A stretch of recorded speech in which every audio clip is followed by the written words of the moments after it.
What's up, maniacs? My name is Mex. I'm a wrestling fan, a wrestling enthusiast, a WrestleManiac, if you will. And today we are starting our classic reviews. So I got a few of my friends, right, which are adamant fans of particularly the Attitude Era. And we are going to break down SummerSlam 2000. It is going to be 20 years since SummerSlam 2000 in the next couple of weeks when we watch SummerSlam. And I just had to go back and look at this old school pay-per-view, look at who was reigning then, what were the storylines, just what was the state of wrestling at that time. And I called in my two mates, Paul and Ray, and they helped me break down this show. So that is what you're going to see coming up. Guys, remember to like the video if you're enjoying the review, and if you're new here, click the subscribe button, click the notification bell so that you get notified every time I drop a new video. Ladies and gentlemen, without further ado, let's get into the review. What's up, maniacs? So like I said, I wanted to bring some new programming to the channel. So we are going to be recording today a retro pay-per-view review. So it is going to be SummerSlam 2000. I've got my two good friends with me, Paul and Ray. They are my personal Attitude Era aficionados. For stuff that I went over my head as a child, or for stuff that I was banned from watching, I rely on these guys to fill in the gaps for me. Lads, how we doing this afternoon? Yeah, man, all good. Can't complain. A little hot, but we move. That's right. All good. I'm good over here. Enjoying the weather.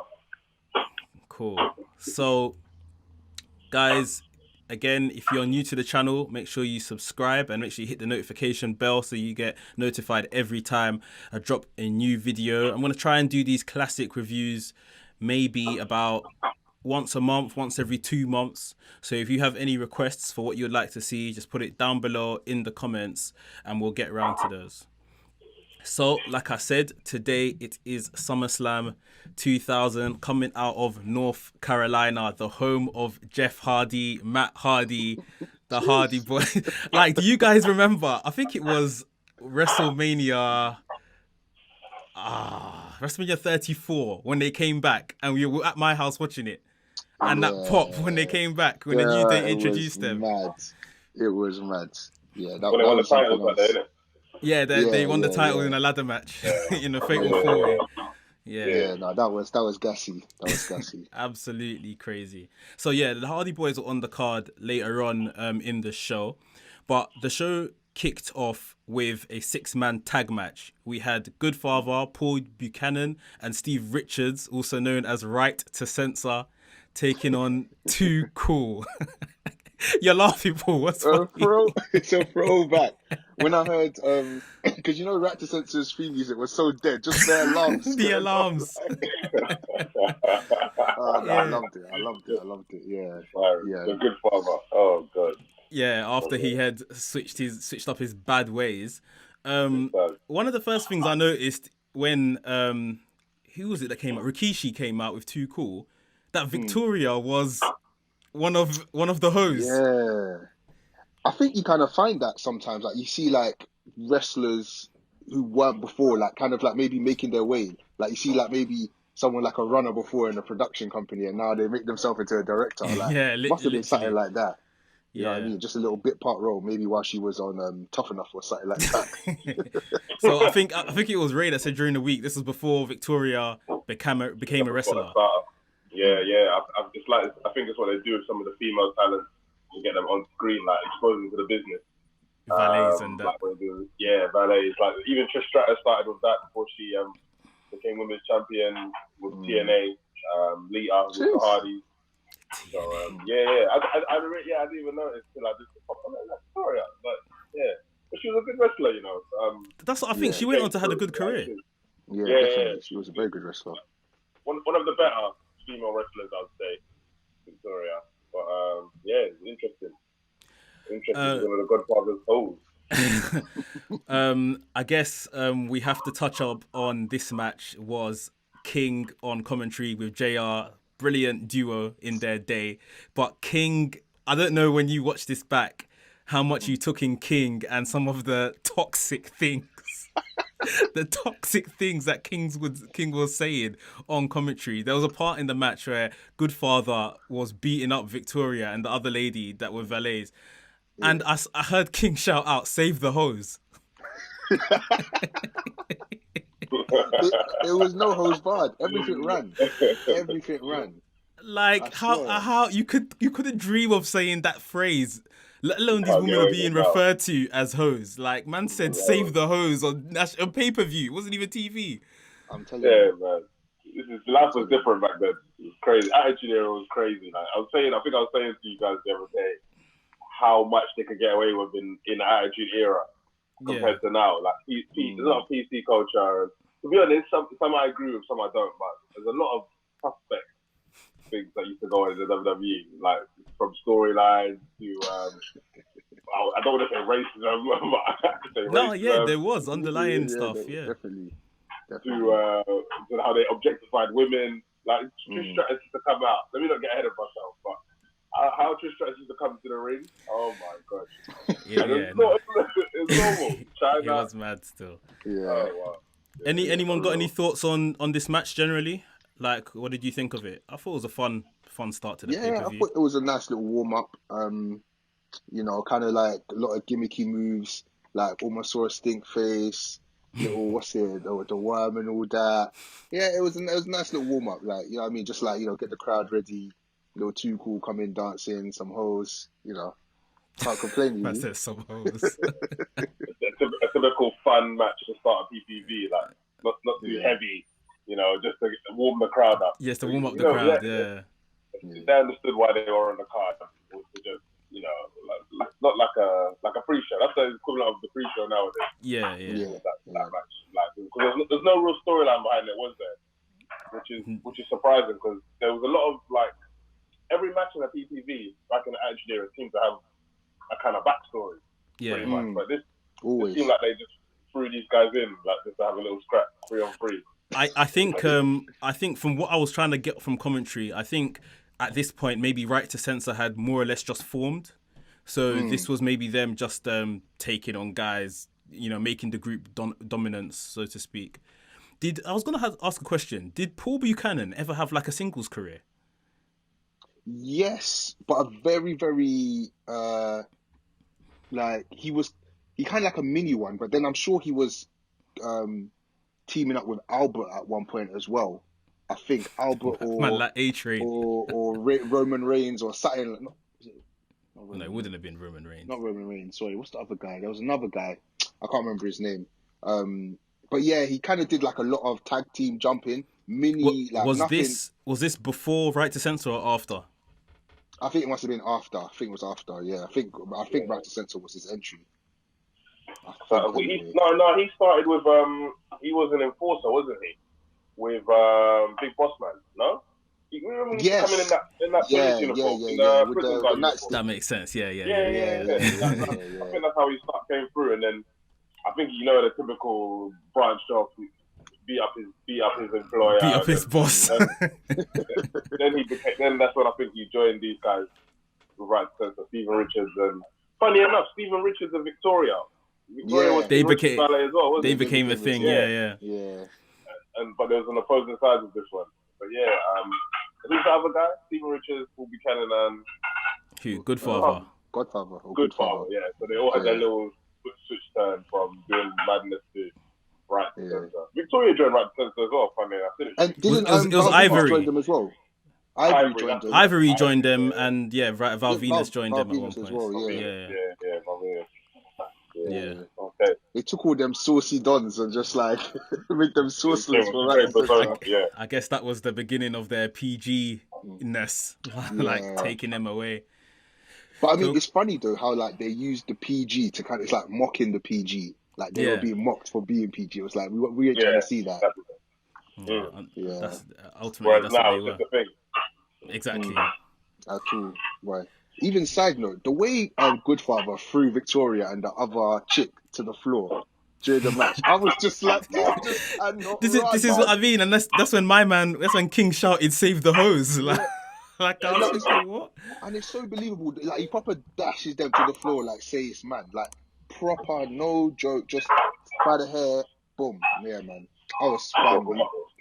Reminds me of when Stone Cold flogged Lisa with a chair. Oh my I remember that.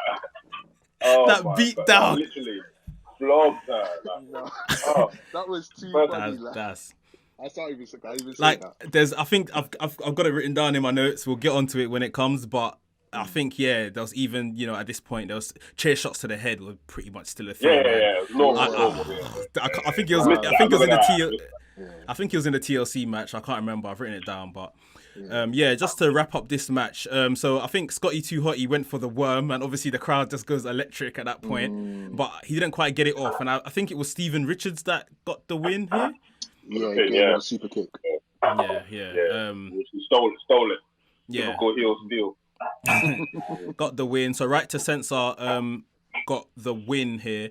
So star ratings, I've gone and give this one a 2.5. I thought it was just a nice, like you said, a nice little light way to start the show. Some funny bits with Rikishi teasing a stink face, getting it off, and that.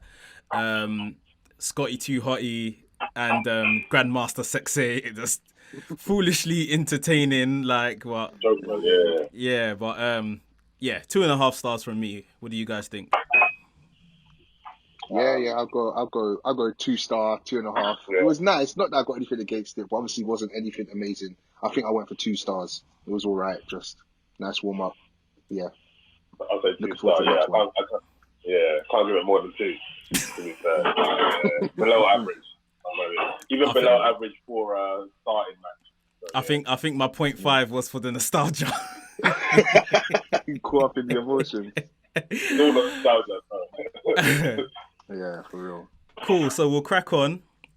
Backstage, we had a backstage segment of Kurt Angle, who had basically taken advantage of Stephanie. So they were playing out to us.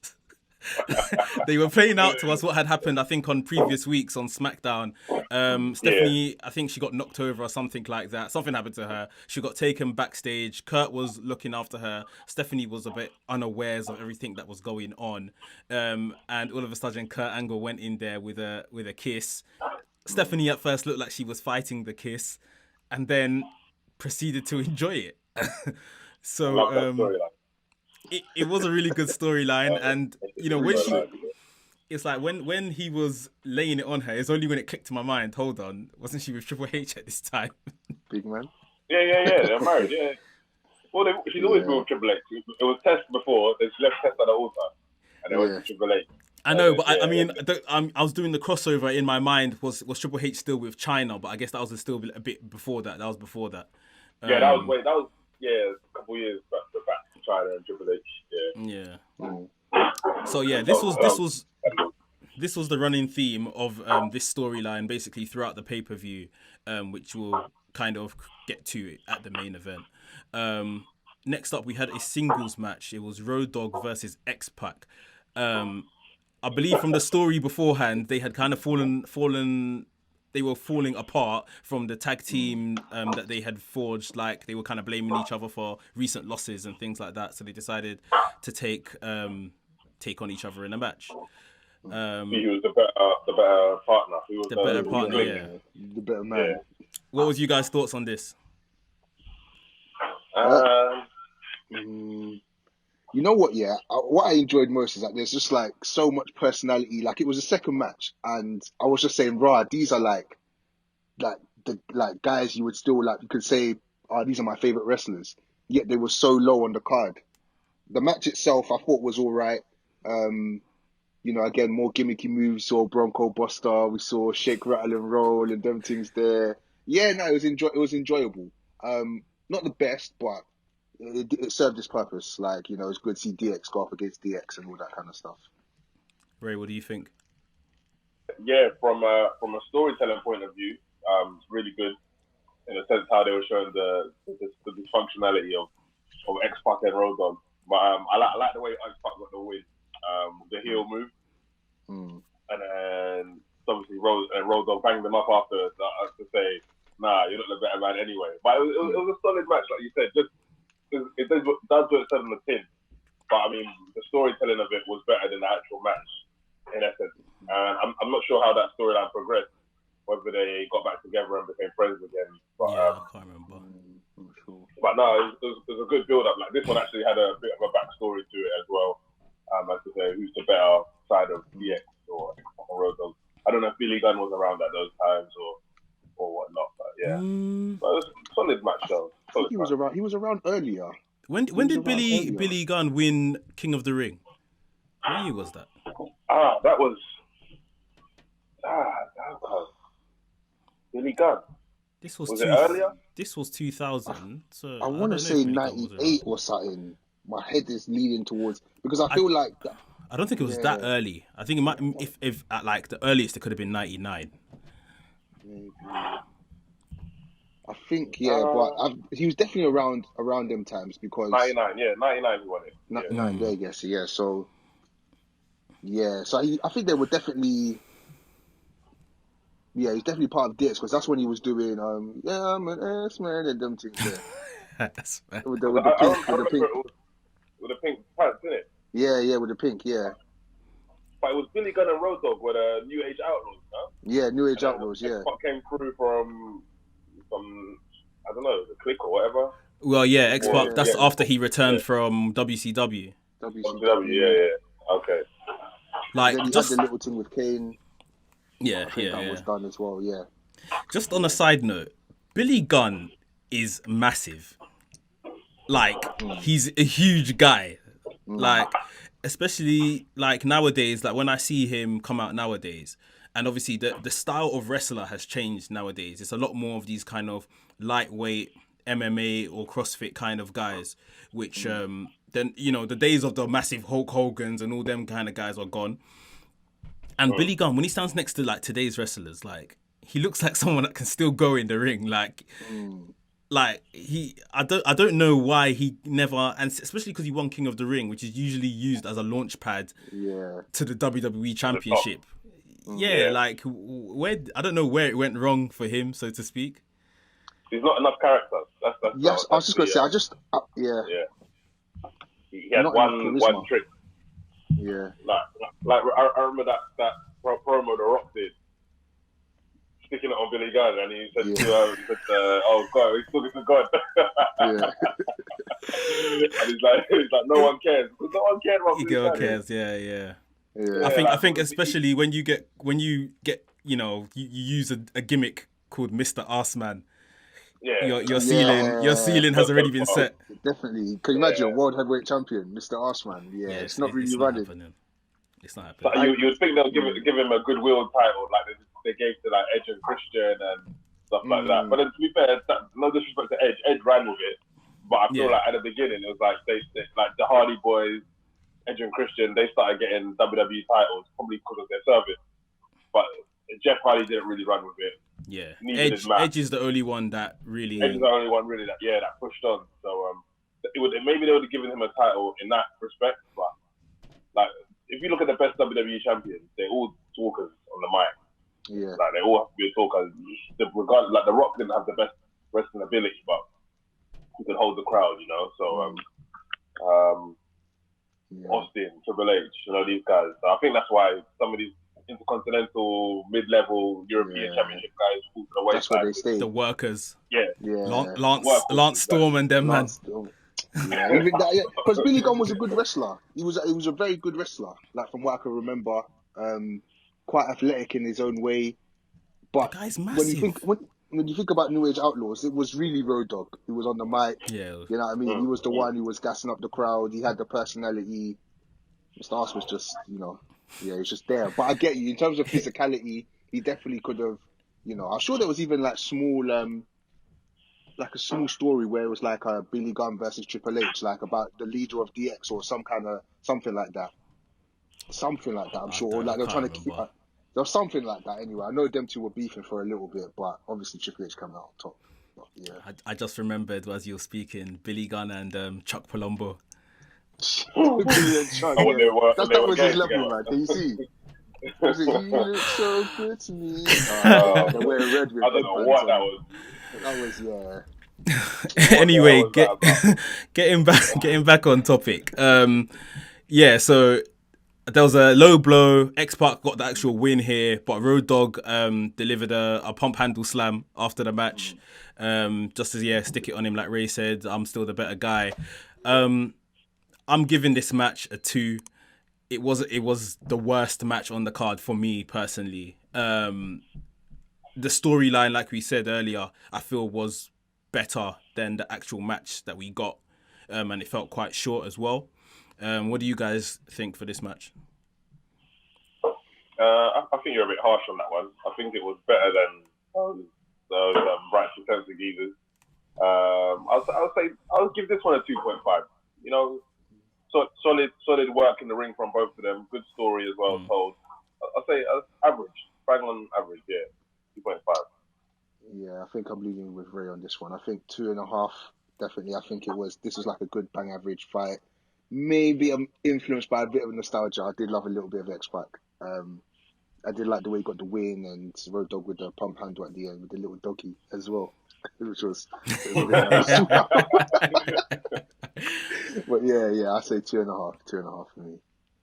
Cool. All right then. We'll move on. We had another backstage segment, and my face just lighted up when I saw this. Chyna and Eddie Guerrero together. Two absolute legends that I don't feel, especially Chyna, just doesn't get recognized. It's as if her time in the company just never happened. If you look at today's WWE product. But anyway, they were backstage basically gassing each other that they were in this tag team Intercontinental Championship match, and it was a bit of, well, you're gonna win and become the IC champion, and Eddie was gassing her up like, oh, but you can win and you will become the IC champion. So I think and I think to end the segment, Chyna said something like, well, whoever wins tonight, the other person's getting lucky or something. Something along those lines. So we'll get straight into it. It was the intergender match for the Intercontinental Championship. We had Eddie Guerrero and Chyna versus Trish Stratus and Val Venus. In fact, before we get into the match, there was another segment with Trish and Val Venus backstage where Val Venus was basically saying, don't mess this up for me. Like, I think at this point, Trish wasn't wrestling at all and was just a valet. So, she had minimal skills in the ring. And, Val Venus was more or less worried. He wanted to stay in the ring during the match so that Trish wouldn't have to get involved and possibly lose him his title. And at this point of intergender matches in WWE or WWF at the time, women and men could actually face each other. Nowadays, when they do it, once the woman gets tagged in, the other woman automatically comes in. So, what do you think, Paul? What do you think when you see a woman and a man fighting in the ring back then? I don't know. Like, I did it at the time anyway. It wasn't really a thing. You just kind of felt like, even with the way they wrestle, you can see the man's going a bit lighter. He's not having the same oomph he's normally going with. So I felt like they were taking the right steps to obviously ensure that the woman's not getting like fully destroyed. But I kind of felt like it worked towards the whole equality, gender balance kind of thing at the time anyway. And looking back, I didn't feel especially uncomfortable, but just the fact that I know, like you were saying, you know, once one gets tagged in, the man jumps out or vice versa, etc. But Chyna was kind of like a different beast. You know what I mean? Like, so Chyna felt like she could handle her own. I was gonna get onto Ray. How do you think Chyna would fare today if she was around wrestling today? And like, how good do you think she was back then? Nah, Chyna was probably the best. I think she's done a couple of Royal Rumbles as well. The best female to have done it. I rate Charlotte highly right now, but I think Chyna's the best to have ever done it. Chyna wrestled with the men because you saw her. Her stature was like Xena Warrior Princess. Yeah, she was huge. Like, she was tall as Eddie, I think, maybe. Muscular, like she was a physique competitor, I believe. Chyna could easily hang with the guys today.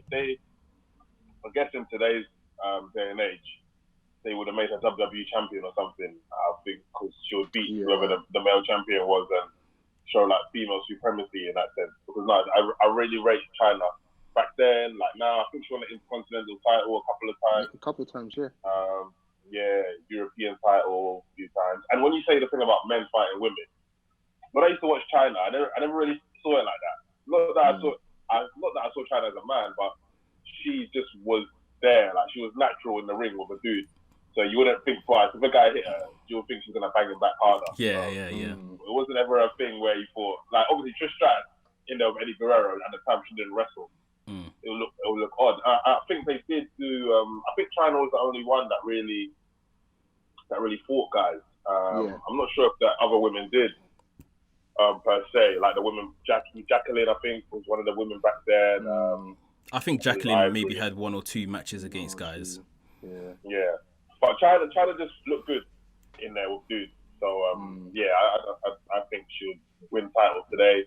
She won titles back then. Rest in peace. You know, she's a brilliant athlete as well. Sad that she went so soon, to be honest. Yeah.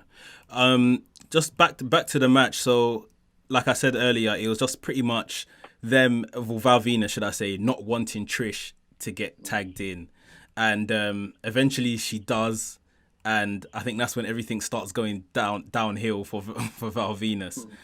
I think at one point we saw the frog splash in this match, and remember back in the day, as soon as someone goes up for a move, you see all the lights, all the camera flashes going off and stuff.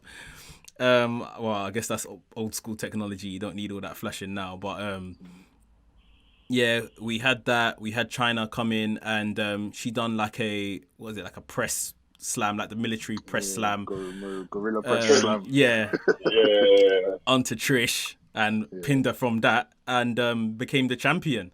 So China was a new Intercontinental Champion. How many stars are you going to give this match? I like this match. I liked it because of China. I liked it because of Eddie. It wasn't the greatest match as a spectacle, but I'd say for the people in it was a good match. Again, good story, good backstory. I like the way they made China won the title as a female as well. Because to be honest, she was better than a lot of the guys in wrestling as an athlete, so it was well deserved. I think she just got the Playboy cover as well. I think that was the backstory behind it. Trish, that's what, when Trish was talking with Val Venus in the locker room, she was complaining, wasn't she, about how did this girl get the cover girl or something? Is it cover girl or was it the centerfold? Centerfold of Playboy before me, blah blah. And Val Venus looked at her and said, "What are you talking about? I've got a match." Yeah, so I've gone off track, but no, I'll give it a solid 2.5, 2.7 maybe, a little higher than the average. 2.7, yeah. Putting that star like maybe 3/4 of the way, you know, because good match, good story. Again, it was very Attitude Era in its style. But yeah, solid match. I'm biased because China and Eddie Guerrero in it, so I'm not gonna lie. Likewise. Yeah. Paul, what about you? Weirdly enough, I'm in that same. I think I'll say 3. I think I'm gonna say 3. It wasn't an amazing match, but because of China, Eddie Guerrero, even Trish there in all her glory, and the story was really good, and even gave Trish like a little edge. You knew she wasn't gonna do anything in the match, but when in the backstory she's cracked China with a glass of sweets or something, in the preview and stuff like that. I think all that little edgy build up was really good. The match itself was all right. You saw Eddie and China's chemistry, which was really good. And I think even Val Venus holding himself in the ring. He was a good wrestler as well. You know what I mean? So very good, yeah. It was. I'll say 3. I'll give it a 3. I'll push it for 3.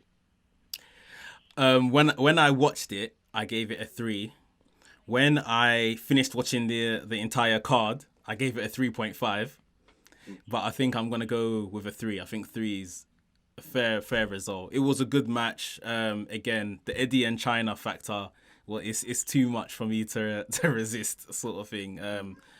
I think Eddie was really good at this time. I think this was him just kind of getting his feet wet as to the character we eventually got in Eddie Guerrero in WWE.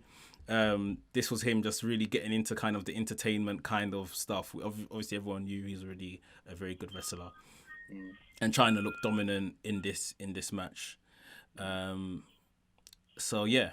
Okay, moving on. Can I just add just quickly? There was a line JR said. I had to write it down. When I think Eddie Guerrero and Val Venus were outside, and JR said, "China has the wish of every man. She's got Trish all by herself." And I just thought, like, again, it's just back to these madness. Like, you can't be saying stuff like that. He said it so calm. He just rolled off the tongue. I'm just like, yeah, man. Attitude Era was something else, man. It's crazy. But yeah. It's absolutely crazy the kind of stuff that used to come out, especially King. Yeah, no, King was. Oh, he was a scumbag. He was an absolute scumbag. He's a dog, innit? Yeah, he's a dirtbag. Yeah. Like even like, you know, he up in today's product, he still does like rare occasional, like he joined commentary whatever for a short period. And I remember maybe it was like last year sometime, there was something that he said, and it's just like, this is today, bro. This isn't, you know, 20 years ago, like. Yeah. But I guess when it's in you, innit? Like, that's it. That's this isn't even you know, acting like a dog on TV. You've actually proved you are a dog. Like, definitely. Cool. So moving on, we still had another backstage segment, and this was Stephanie. I think she was getting her hair done or something like that, ready for the show. And she was gossiping a bit with the hairdresser and the makeup artists about the kiss with Kurt Angle and was it good and if she enjoyed it and stuff like that. Neither question that she answered no to, and this is a married woman, by the way. So yeah, obviously Kurt Angle had his fair share of stories with women in WWF. Now that I think about it, I even remember he had a thing with Booker T's wife. Yeah, what's her name, man? Kurt Angle. Yeah, Princess Charmel or whatever she was, Queen Charmel. Yeah. What, you did a thing with Booker T's wife? He was lusting over her on TV. Oh wow! Isn't that when he went into the room and like closed the door? Yeah. Like he insinuated like a rape scene almost. Yeah, like she was bare shouting and she was like saying no, Kurt, and then like he's just going into the room, closing the door, and then the camera cuts.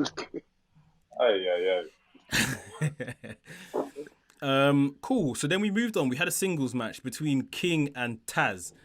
Now, Taz had been like bullying JR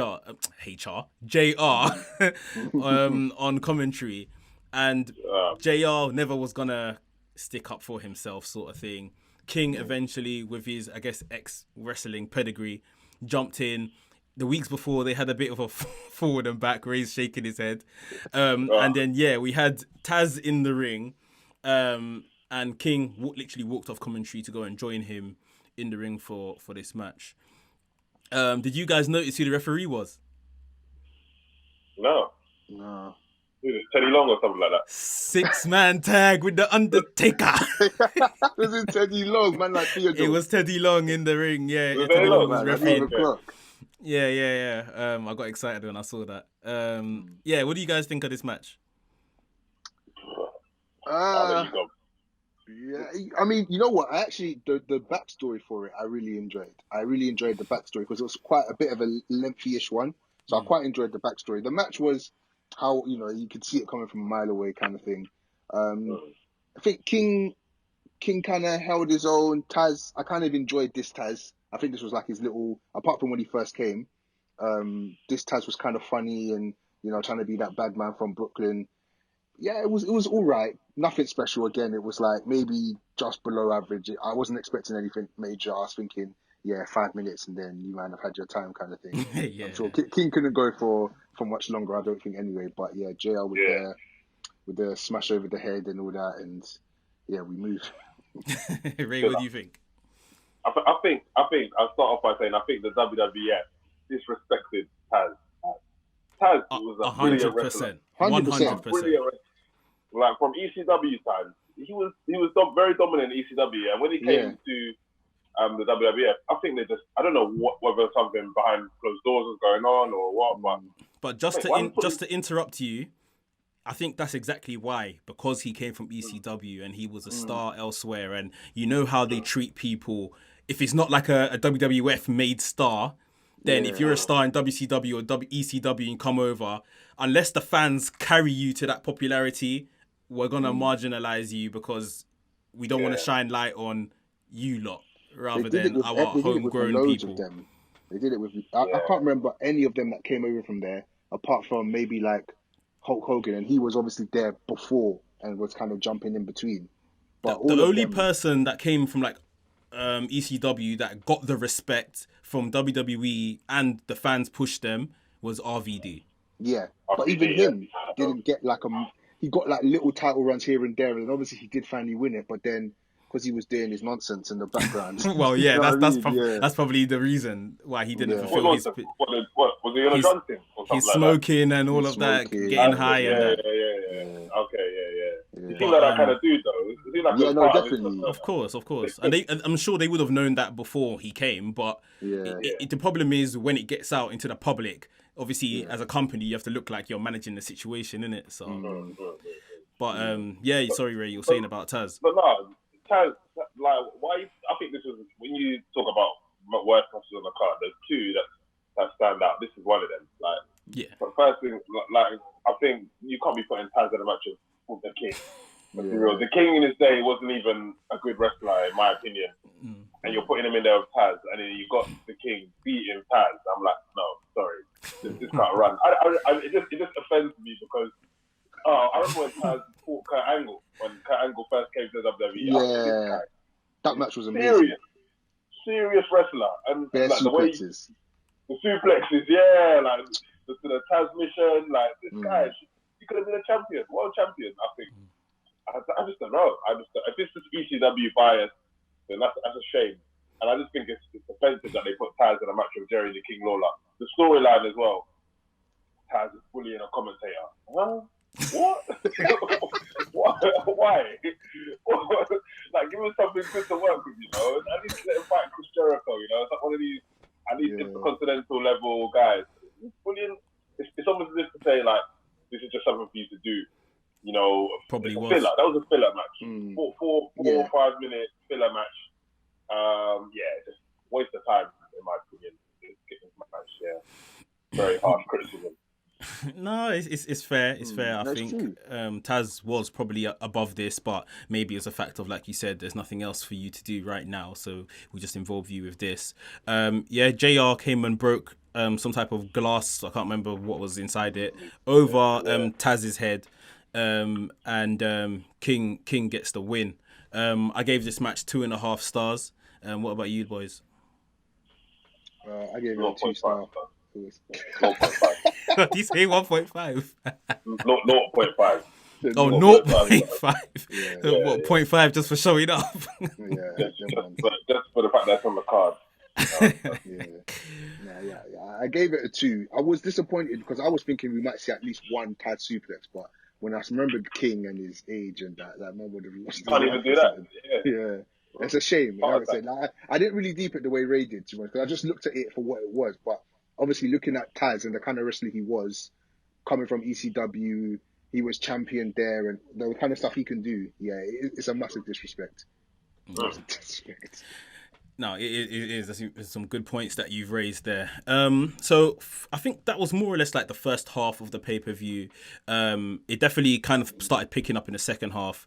Before we get into the hardcore title match, we had Shane McMahon, the champion, against Steve Blackman, and it was mad to see Steve Blackman because my guy, he was mental. I think they had a bit of a, ongoing story going into the show or on the pay-per-view of Shane McMahon basically running from Steve McMahon and not wanting to kind of defend the title or confront him. And a hardcore match those days was very different to any kind of hardcore. We don't even get hardcore matches these days.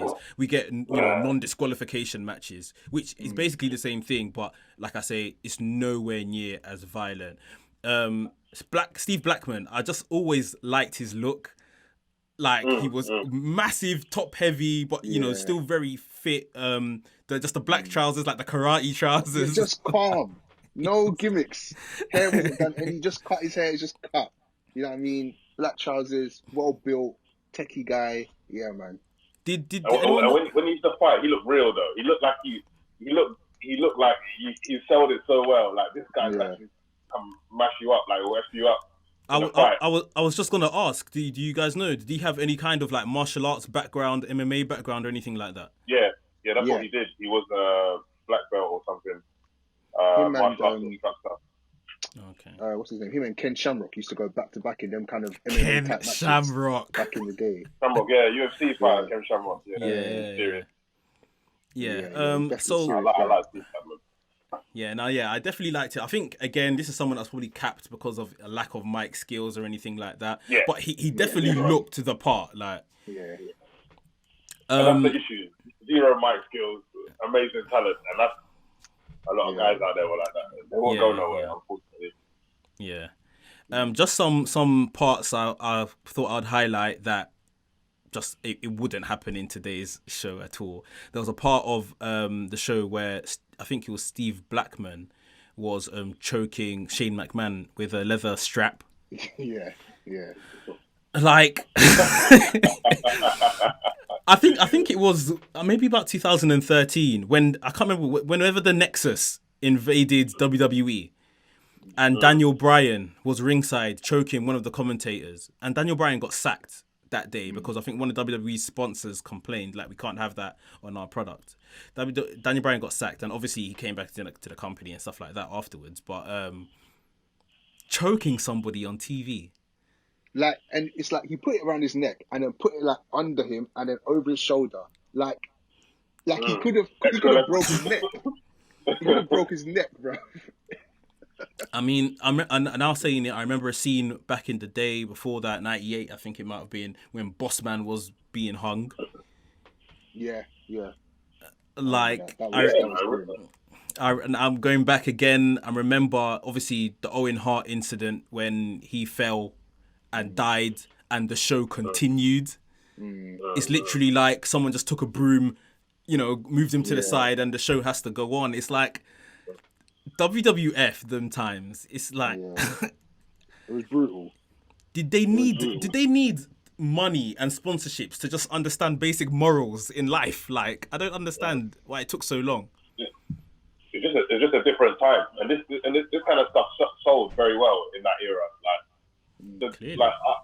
Growing up, like, I don't know, it's like, imagine, like, look at the type of rap, like Eminem, for instance, and then the WWE, you put them together in a sense where it was just raw, like, and people that grew up in that time loved it. But now, with the generation that we live in now, like, the people, the era, some of it is good, some of it is bad, because I do think it kind of developed a softer kind of population society, Yeah, but at the same time, you do need some things in place. Let's be real. So, honestly, I think it was the time. I don't think sponsorships made them change, because these companies are probably out here promoting these changes that need to happen. So WWE has to align with it. But honestly, if they didn't need them, I think it would still be the same, because it's a raw product. But at the same time, WWF was kind of like that right up till about, God knows, at least 2009, 10. Yeah. More or less, It started to tone down recently in the last decade, like gradually coming up to 2020 now, where it tones right down, So, but I honestly think they would have kept on with it. They would have kept on with that craziness. Like, if they even had characters to do it as well. So, I think like some things are needed, like, let's say, blood, or when they blade themselves. So there was a story not too long ago, early 2000s-ish, I think, where Batista bladed himself. I think he had a feud with Chris Jericho at the time, and Batista believed, because of how heated the feud was, I need to cut myself, I need to show blood to really sell this sort of thing. And he did it, and Vince McMahon wanted to or find him $100,000, or fine him and Jericho $100,000 or something like that. And Batista just took on the fine himself, because he said, for the reaction that the fans gave, I was right. It needed this sort of thing. I think that is probably the max of where this kind of stuff can go, because, I mean, we all know, we were all kids growing up in this time, don't try this at home. One ear and out the other. We all did it at home, sort of thing. But it was just moves and stuff we were trying at home. God forbid someone was choking, their sibling with a leather strap, or, jumping from a ladder, trying something, hanging themselves because they saw Bossman do it, and, wrestling's fake, so let me hang myself. Yeah. It's like, there really has to be a line somewhere with what they show. I think, I think even going back as early as like mid-ish 90s, like 96, 97, like when it was Warzone. And like you could tell it was just really animalistic. Like when you got in there, like the stuff the crowd used to chant at people, even at this pay-per-view, like what they were chanting at Steph later on. Like it's like no hose barred. Everything went like, and I kind of feel like as much as I miss it, it definitely needed like, you know, some safeguards put in place, because sometimes it just went so left. Like it could get really dark. You know, the kind of stuff they'd be doing. Even the way the wrestlers used to wrestle, it was used to be like, now it's a lot more techie, and there's like not that there wasn't art to it before, but before it was scrappy. Like I remember, you can't do a power driver in the WWE now. Power driver, no chance. I miss steel chest to the head, I can't lie. But like, you remember the Mankind versus The Rock, the I Quit match, when he was handcuffed for that? Like that match could never run. That was literally just a flogging. Yeah. Like. But yeah, anyway, man, it's just funny. I won't say funny, but it's just interesting seeing their growth. And I feel like they've gone a bit too far left, but I definitely feel like it needed to move that way. It had to move. Yeah. I mean, to be honest, wrestling in a sense shouldn't survive now, because it's been stripped of what made it good, really and truly. Let's be honest.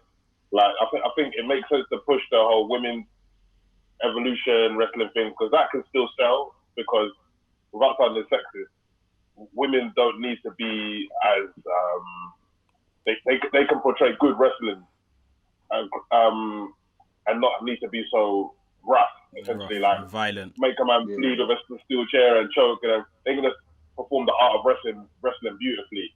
Same with men, but I mean, it's more of a sense where what used to make wrestling so good, the violence, like the steel chair shots, Jeff Hardy jumping through ladders, Dudley boys, tables, like that can never come back again. It can never come back, and because they've gone so left with the way things happen, like, you know, I remember Randy Orton used to boot people in the head. I was literally just thinking that. The punts. And when he was retiring people. Yeah, but now when you watch him do it, you can see that you can see how withdrawn it is. Like back when he used to do it originally, when it was a new thing, you actually thought this geezer was kicking people in the head. Now you know that he's not. You know he's not kicking them in the head. Like when he draws his foot and he holds it, and then the camera goes somewhere else. Like what made wrestling good is gone. Like that's it. So they have to spin it from a new angle. The lights are kind of jumping around and technical maneuvers and stuff, but it's not as good. Let's be real.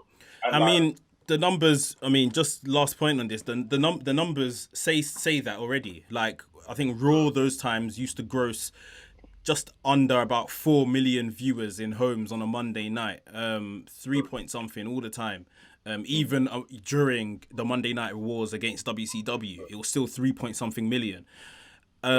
Nowadays, Raw is maybe on like 1.6, 1.7. Yeah, dying out, man.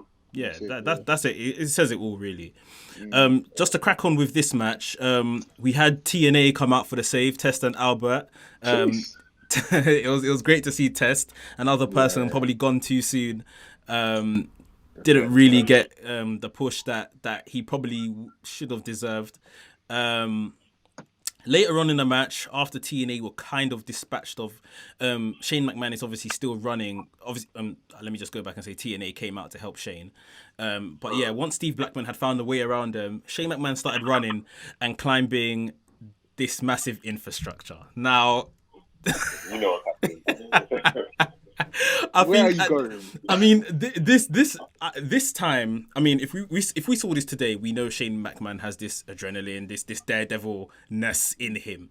Like, I don't know what I would have ever thought back then when I saw this, like where he was actually going, followed by what was going to happen. So obviously Steve Blackman followed him up there with a kendo stick, flogged him several times with the kendo stick.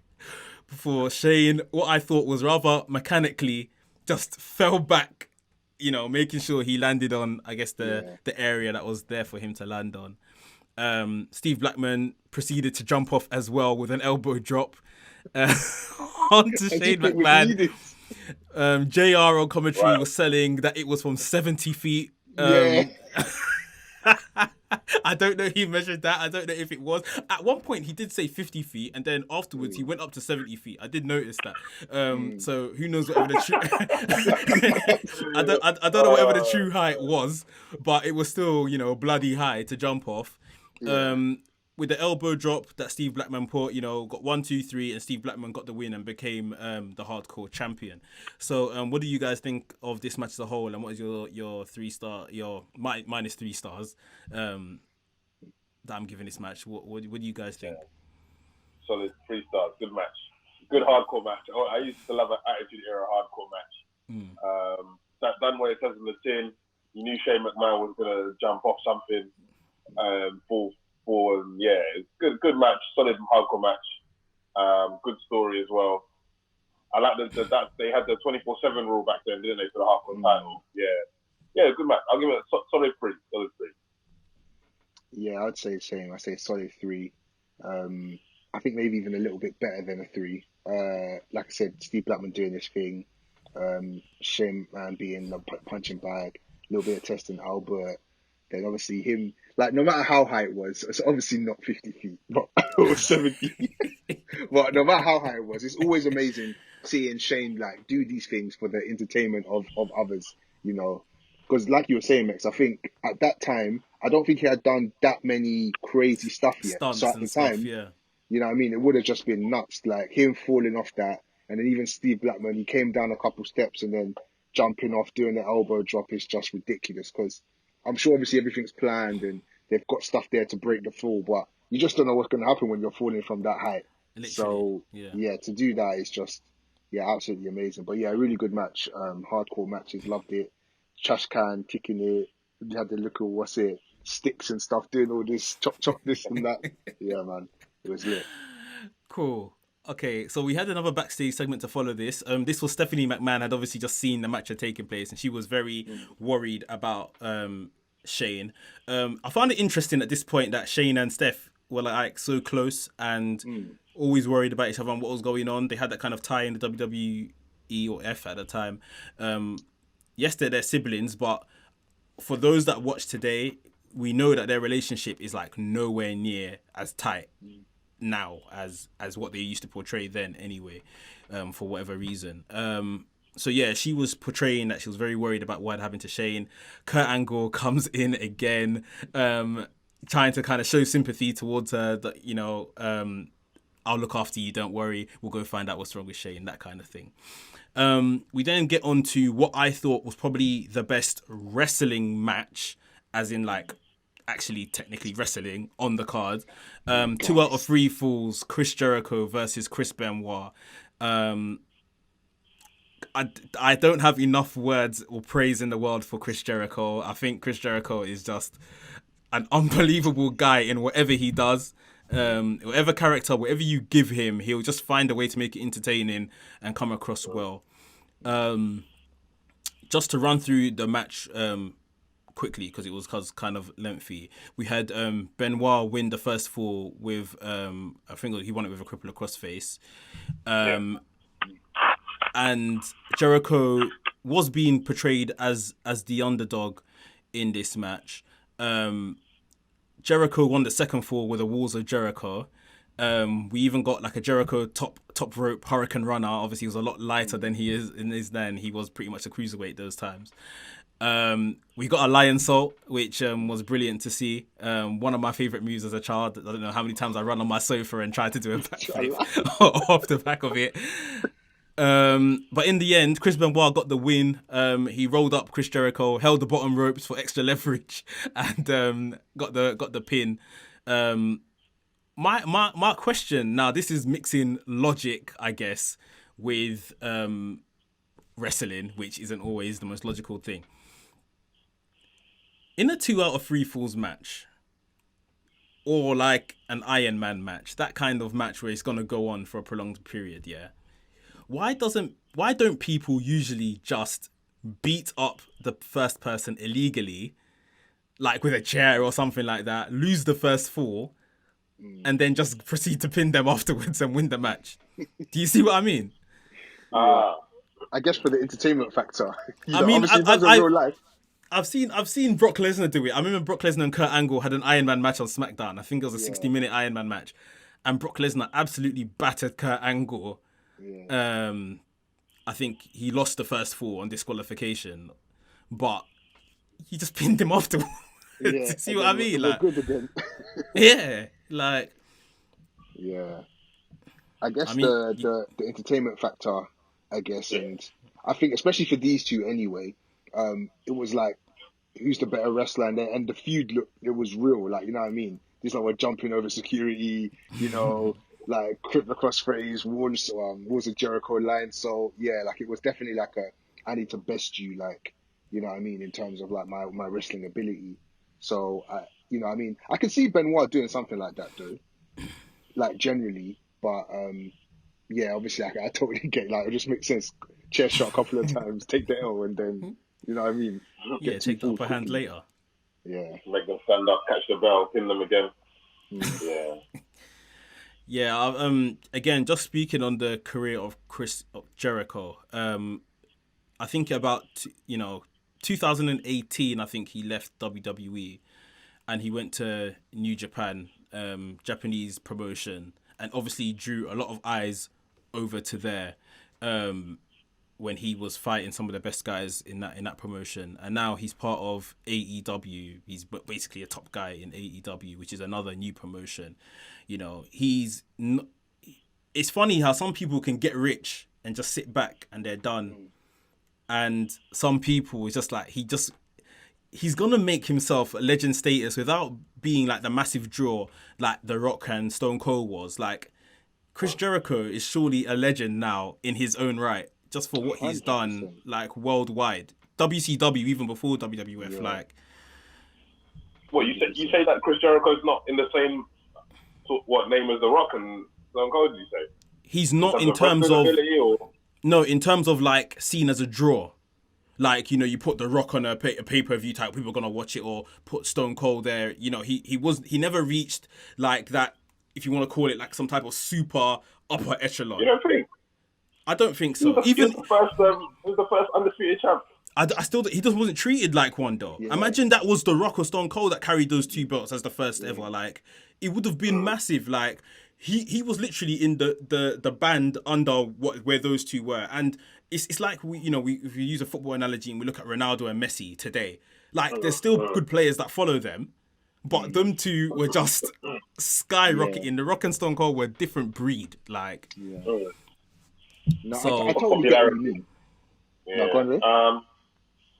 Yeah, I mean, I hear you. I think, I don't know, I agree and I disagree, because The Rock and Stone Cold were like that because of their smack talk on the mic, and I don't know, the fans love their chemistry as well between The Rock and Stone Cold. Maybe Jericho didn't have his kind of person to bounce off, if that makes sense.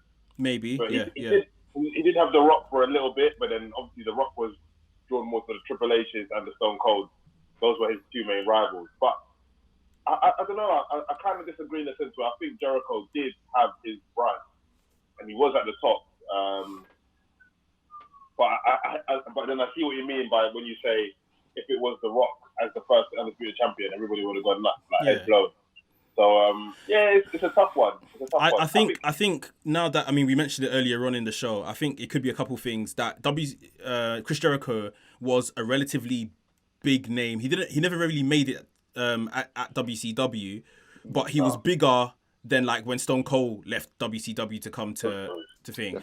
That's one thing. And 2, obviously Stone Cold, The Rock, generally Vince McMahon likes the bigger guys, and Chris Jericho was never a massive, sized guy as a wrestler. So these could be things that never played into him reaching the top of the top.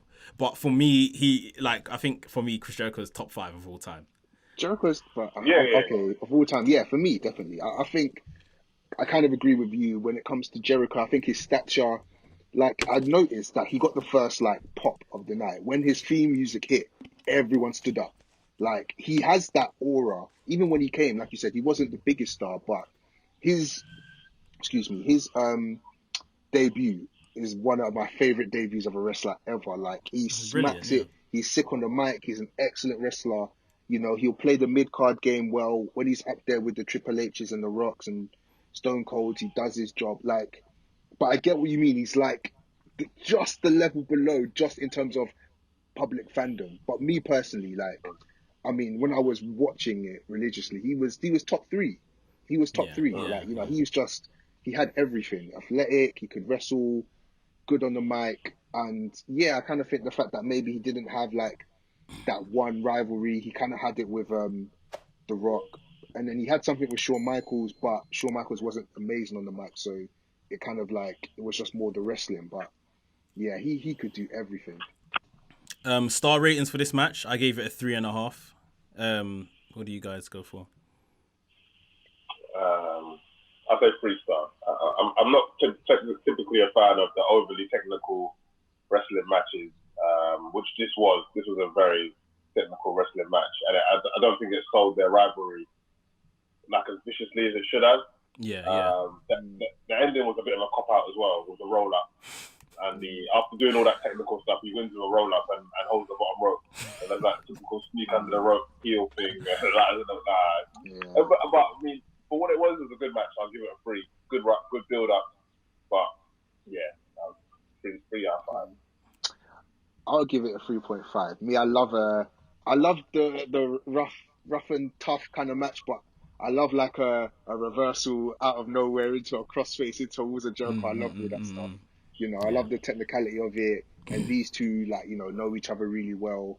I think, although I was kind of annoyed at the roll up, I think it kind of spoke to where Benoit was in terms of the story against Jericho, making it seem like he had to cheat to beat him and all that kind of stuff. So yeah, I got a 3.5 for me. I enjoyed that much. Cool. So, like I said, in my opinion, that was the best wrestling match on the card. So we go from the best wrestling match to probably the most entertaining match on the card. The TLC tag match, Dudleys versus Edge and Christian, who were the champions, versus the Hardy Boys. First question, was this the first TLC match, or was it the second? I was confused as well. I think it's the second, but I think it was the first. The first one was at WrestleMania? The first one they called a triangle ladder match. Or something like that. That's what I think. That's the confusion, because this was the first time when Mick Foley was commissioner, because he came out and said tables and ladders and chairs, and then everyone, because that's when Edge and Christian were doing concertos and concerto. And then like 3Ds through tables, swantons and leg drops off ladders. I think this was the first legit tables, ladders and chairs, but they had the triangle ladder match, but then they obviously brought in chairs and tables, so it kind of like got. But yeah, I think that was how it went down. But yeah, man, amazing. I think they built that concept of the fact that I think it was WrestleMania was the first ladder match where the 3 of them got together. And I think that's when they first called it a TLC match. No, when there was a PPV when they did the first ladder match with these 3 teams. Oh, okay. But then they just ran with it and just did madness. I don't know if they had the freedom of they can do whatever they want. And I think maybe after that match, that's when they started calling it TLC. Yeah. After the original one.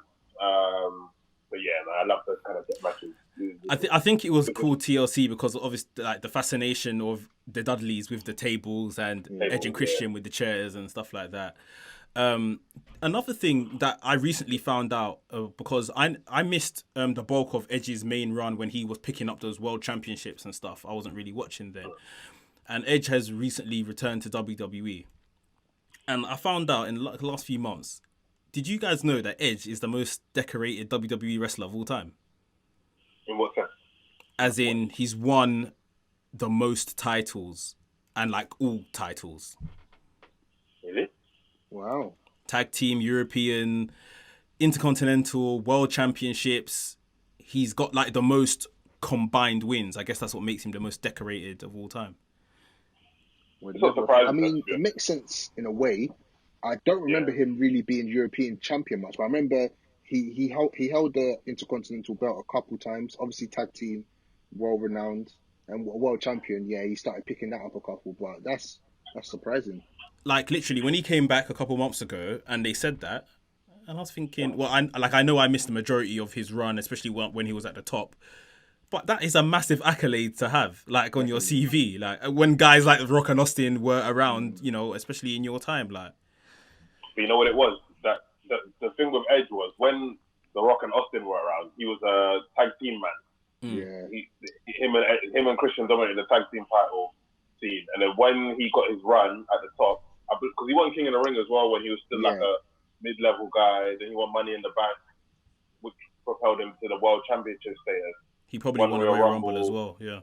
Yeah, one Royal Rumble, he was 103. But then when he done that, when he went on his run with World Championship, that was when he was the main guy along with Randy Orton, John Cena, maybe Triple H was still hanging about. The SmackDown 6 as well. Yeah. Yeah. Rey Mysterio, Eddie Guerrero. But The Rock and Austin had short runs. Everybody forgets. They had very short runs in the business.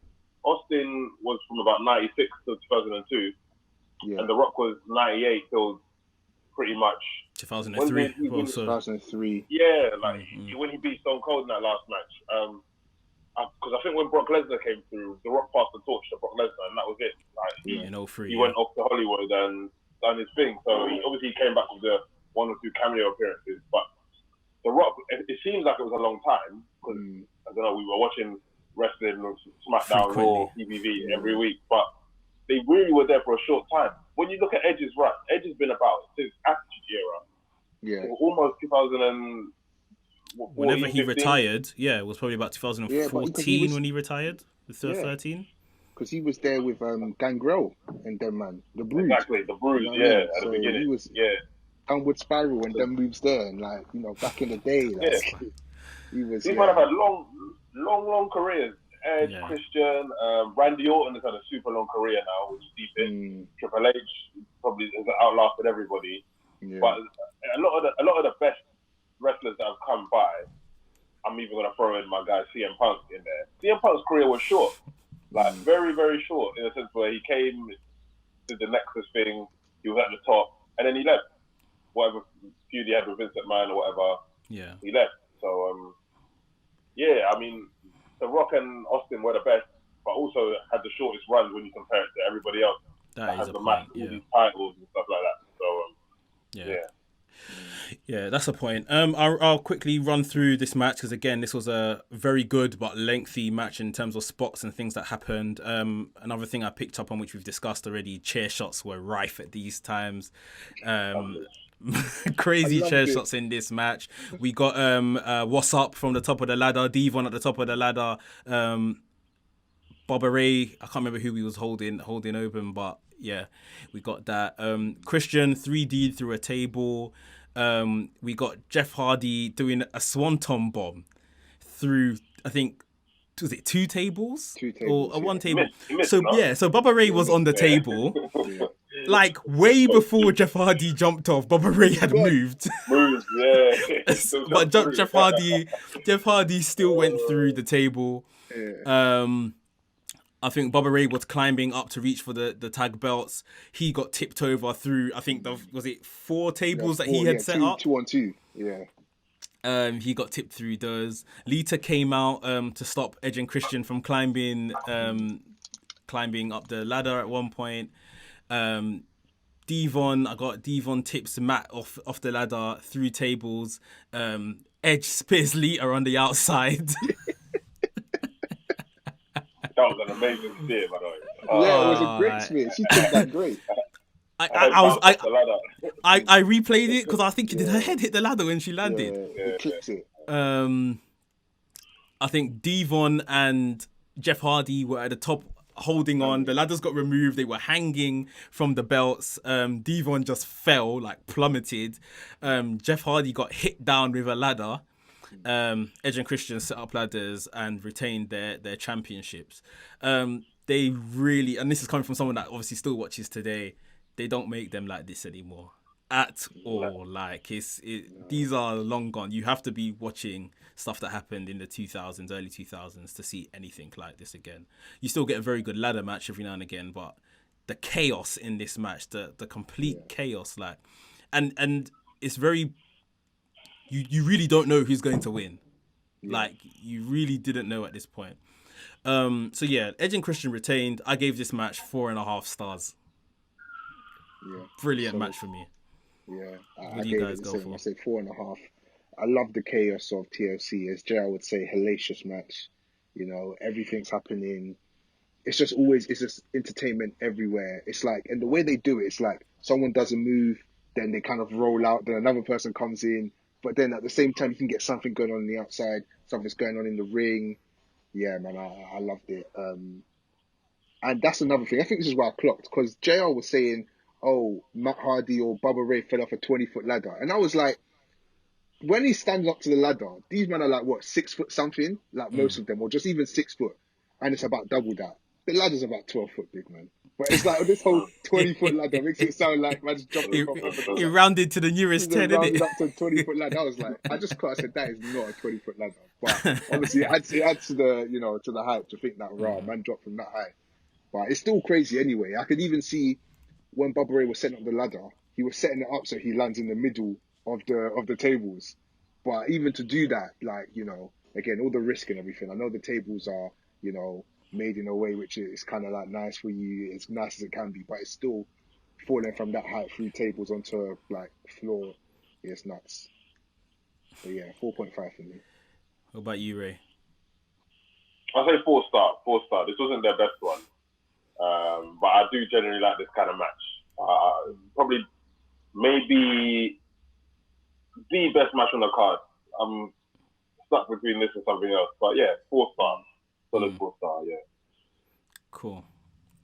All right, back to backstage. I think at this point, Triple H had finally arrived to the pay-per-view, and he gets onto Stephanie backstage about the kiss with Kurt Angle. And he gives her like a stern warning that this can't happen. I think at this point he also told her for the match he's got later on in the night in the main event that she shouldn't come out and should stay in the back for the match. And Stephanie tells him, you know, feeds into his ego, tells him what he wants. You know, you're the only guy I've got eyes for. All this kind of stuff. Yeah. We'll get on to this next match, but we'll kind of get through it quickly because this is hardly a match. It was a stink face match, I think they called it. The Cat versus Terri Reynolds.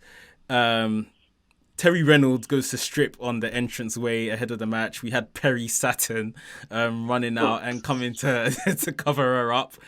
Again, King is his criminal best during this entire match.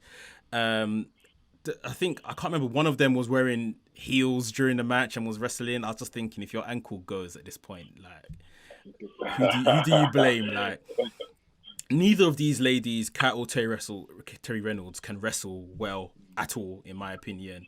This is just a bit of a cat fight. It is just a scrap. Terri Reynolds gets kicked head first into the ref, like into the ref's crotch area. I guess that was a pop for the crowd back in year 2000 to see a woman put her head near a man's crotch. Terri Reynolds gets stinked face by the Cat, so the Cat wins.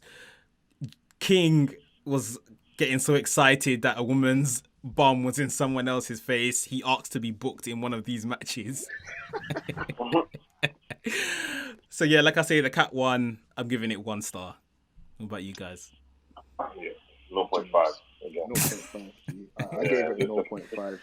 I think it was just funny. They always, Arsenal had head, and then he's like, oh, Cat's given, I don't know, did she hit Perry Saturn or she hit somebody hit somebody, and he said, oh, they've been given head. And it was just like, this match was just to get the crowd horny, man. You know what I mean? Al Snow at the end of the match, he picked up the Cat on his shoulders, and then I don't know if you saw it, he flipped her around. So he basically had her crutching in his face. Yeah. This match is just for the man them. This is literally for the man them, bro. We couldn't run nowadays. At all. It's how it's very, WWF was very misogynistic with bra and panties matches. A bra and panties match where the women were just, you know that thing they said, that typical thing they should do when one would slam their head into the mat and then they roll over. Literally, pillow fighting, all of that. No tech. Cool. So we got next advertised a singles match, which was advertised as a singles match, Kane versus Undertaker, which wasn't a match. I don't recall the bell winning. There was no pin.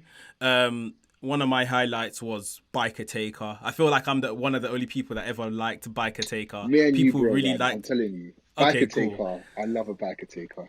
Yeah, I really liked Biker Taker. I mean, I'm not going to get into the argument now of the Undertaker versus Biker Taker, but I feel like... Sorry for another day.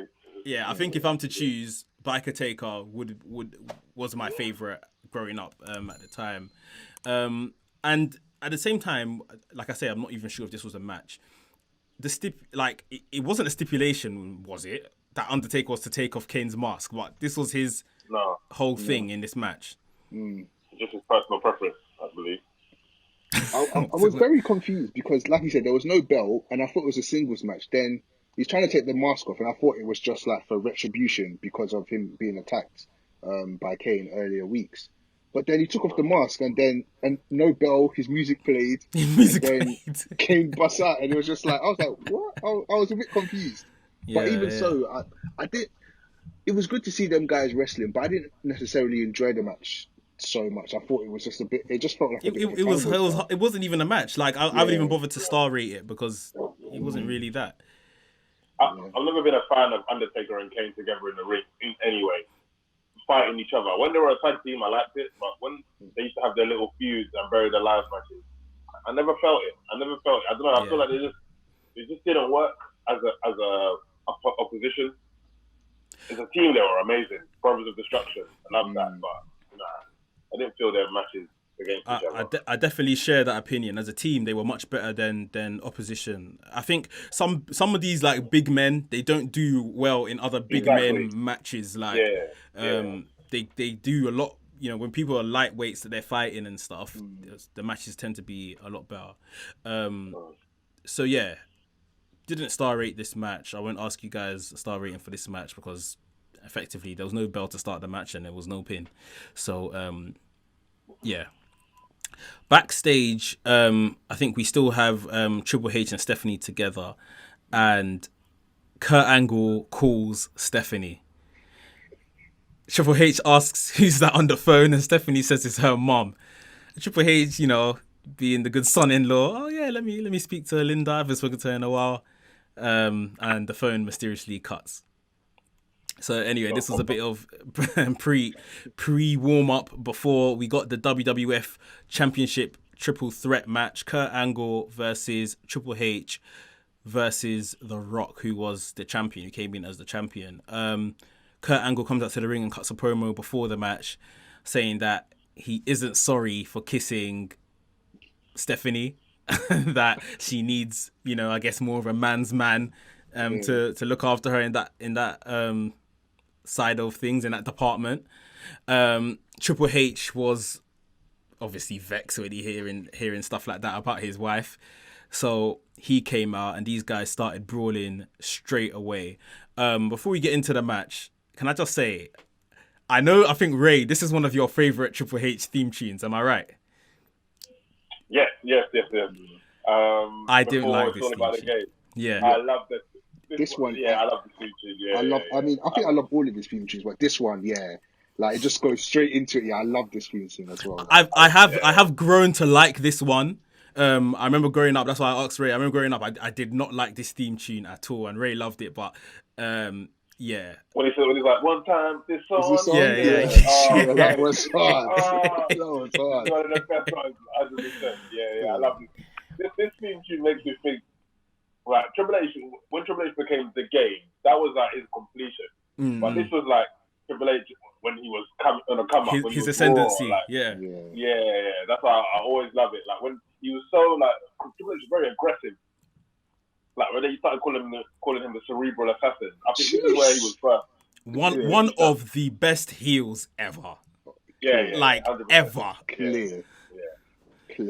I love this. When I was growing up, I wasn't a fan because I loved The Rock.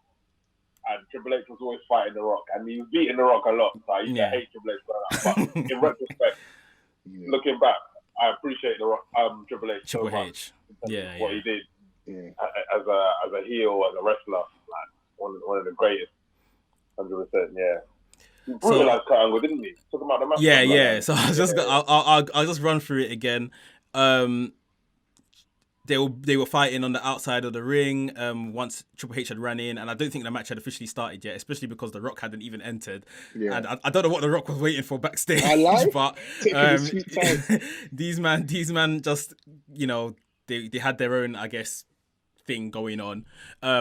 There was an attempted pedigree through the Spanish announce table, which they just botched because both men were too heavy, I guess, and the table just couldn't hold them.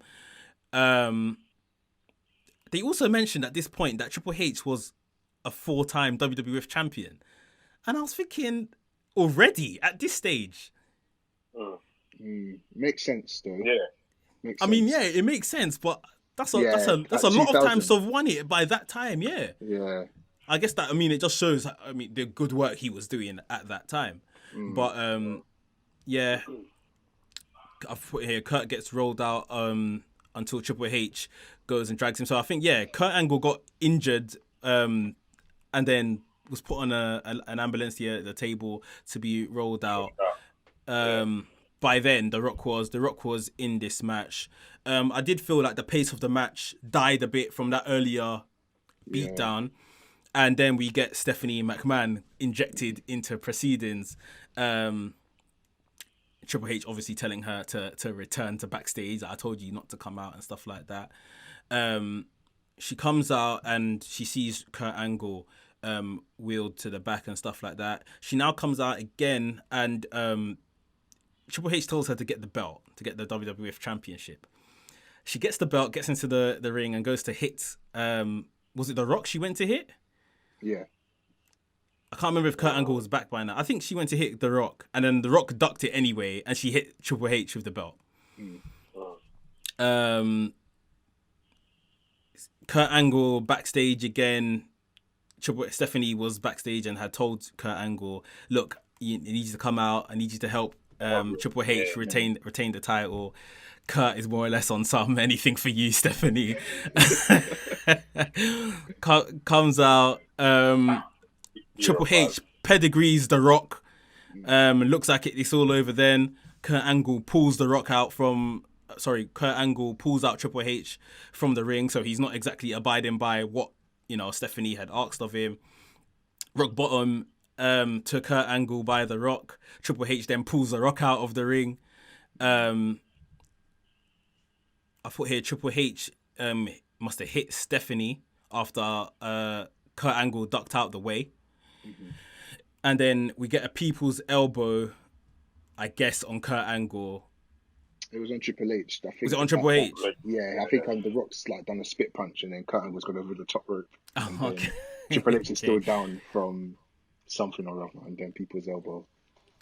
I mean, do we want to get into the conversation now of our opinions on the people's elbow back in those days? I won't take any people's elbow slander. It's not about the elbow. It's about everything around it. It's like Hogan's leg drop. You know what I mean? And I know, like, you can say a leg drop's black, but it's not about. I think there's certain moves where it's just like, it's not doing anything, but it's the gas. It's the I'm taking off the armband in the crowd, all the decoration, run this side, run. Yeah. That's the power. You know, it's the production around it. It's the production. Because if you just stood next to him and just did the elbow drop, everyone would be dead. But it's all the movement and stuff. You know the story behind that, though, right?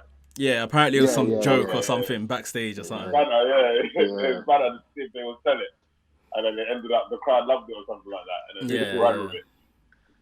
So The Rock retained. The Rock is celebrating while Kurt is on the side trying to revive Stephanie McMahon.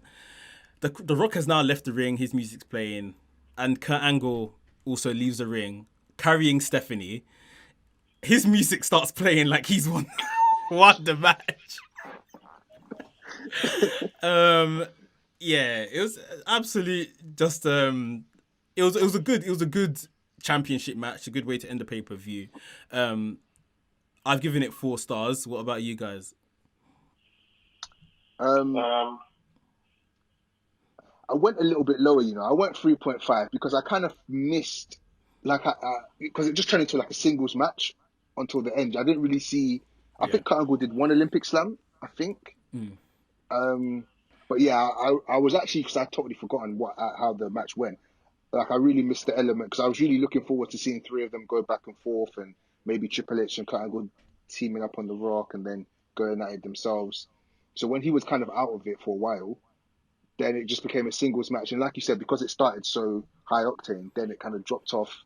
Yeah. Like, the ending was great. I love the ending. But yeah, it didn't hit the heights of like what it normally would do. But yeah, it kind of felt like The Rock was just there to just like, as like a feature to be there. It was really, the whole pay-per-view was really about Triple H, Kurt Angle, Triple H and Kurt Angle. You know what I mean? The Rock was just there as like a placeholder to give the match some importance. Yeah. 3.5. Yeah. To be honest, I was going to give it a higher rating, but then I changed my mind now that we've discussed it. Because you're right. It was for long periods, it was just The Rock versus Triple H. And if you've got a wrestler like Kurt Angle, who in my opinion is the best wrestler ever, like all aspects, on the mic, in-ring ability, you've got someone like him and you write him off in the first 5 minutes, he's in the back on a stretcher, you know. And The Rock and Triple H have had countless one-on-one matches. We know what they can do, but when you've got the Kurt Angle element in there, why not use him? Why not throw him in? And you're right, Paul. I second your opinion about this was all about the love triangle between Steph, HHH, and Angle. That's what this match was about, and devalued the WWF Championship. Yeah. In the sense where it was the afterthought, and the main product was their love triangle. But that storyline was brilliant, I must say. That was a brilliant storyline. I remember Steph had a storyline with Y2J as well, where he was trying to kiss her and all sorts, and they were fighting over that as well. So I loved how they used Stephanie McMahon in that element in terms of love triangles with Triple H getting angry and having to defend his wife, and yeah, that was a good storyline. But the match itself wasn't bad because Triple H and The Rock can hold a good match. But I just disappointed a bit that they didn't utilize Kurt Angle till the last 5 to 10 odd minutes. But yeah, I'll say 3.5 stars. I think that's probably my one criticism generally with triple threat matches. It's always, you know, someone gets knocked out the ring and goes to sleep for a long period outside, and then becomes a singles match. The person comes back in and someone else goes for a nap. Like, triple threat matches are never really 3 people consistently fighting. Like, they just don't play out like that. But yeah, the extended leave that Kurt took in this match was a bit mad. Yeah, I was expecting they could have done it in a sense where, because I remember they were feuding, Triple H and Angle, but then they united each other to fight The Rock. So a lot of good triple threat matches always end up with 2 people aligning for some reason, banging up one guy, and then we're waiting to see who's gonna turn on who. Yeah, exactly. That's the element of a good triple threat match, and I was expecting that, but yeah, let down in that sense. But yeah, it's still a good match. Yeah. Question: where was Austin these times? He'd been run over. You know? He had been run over. I think. So he was off TV. Yeah, he had neck surgery. Yeah. And he came back in 2001. Yeah. He got run over at Survivor Series or something, and then he came Survivor back. Series '99, I think. Yeah, and he came back. Was it this year that he came back? I thought he came back. What month was something? Yeah, no, he came back in No Mercy. Yeah, October. Was it No Mercy? I think he came back. Didn't he come back at Backlash? I think he came back at Backlash. That's when he came. He was in The Rock's corner. Yeah, he was there at Backlash when he hit everybody with the chair, right? Yeah. But then I think he officially came back to look for who ran him over.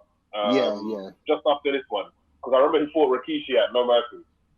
Blasted Rikishi at No Mercy. This was in October, so yeah. That's when he got arrested. Yeah. I don't know who injured him, but he was written off TV. So yeah. You know what was a shame though? You know there was always one of them missing at some of the big events. I know. Because Austin missed this part. Triple H missed Invasion. That is one of my biggest regrets. Yeah. Imagine if Triple H was in the Invasion TBV. Yeah. Oh my. But I heard that they only did Invasion because Triple H got injured. Because they had another storyline like prepped, but then because he had got injured, they just thought up this one. Yeah, switch it up. So, I there's always like that. I can't believe all 3 of them have never been in the ring together. That was the time. That Survivor Series. That was the match. And then. Shame. Oh boy, but yeah. So that was SummerSlam 2000. I found it really enjoyable to go back and watch that, and just kind of see, especially the early days for people like Chris Jericho, that is still doing brilliant stuff now. Kurt Angle, I think those are some of the better times of Kurt Angle. Triple H as well, like we said, very much on the ascendancy then, and The Rock was a very much an established guy, them times. Any final words on this pay-per-view, guys? No, SummerSlam was good, one of the better ones. 2000 on the whole was a good year of PPVs. Yeah, Armageddon was amazing. No Mercy was amazing. Survivor Series. Yeah, I mean, I miss the Attitude Era, to be fair. I'm an Attitude Era fan. Who doesn't?